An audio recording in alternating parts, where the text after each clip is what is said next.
Good evening mga sir. Ponyo Garage, no? Kamusta na? Matagal tayong mga hindi nagkita. For today's video, medyo late na. Lilinisin natin yung map sensor ng Toyota Vios 2015 model. So, yan. Madali lang tong linisin.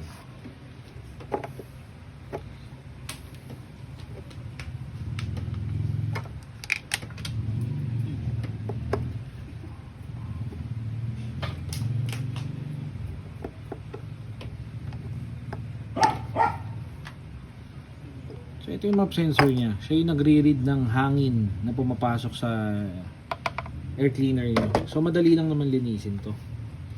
Mapapansin nyo, tanggal na yung negative side ng battery natin. So lagi naman ganun syempre. So dito naman, sprayin mo lang ng throttle body mass airflow cleaner. Ganun lang. Again, yan lang mata mo. Again, yan lang panlinis. Huwag nyo lilinisin ng mga carburetor cleaner kasi yung mga carburetor cleaner sobrang tatapang yan. So ito, nakadesign siya para dyan lang. So lagi kayo mag-wear ng goggles, ng gloves. Pero ngayon kasi hindi ko mag-wear ng gloves. So malaki ang ano nito. Malaki ang contribution nito sa gasolina at sa hatak ng sasakyan.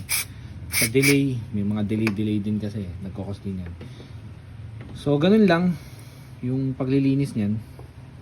Babalik nyo lang. So yun, thank you guys.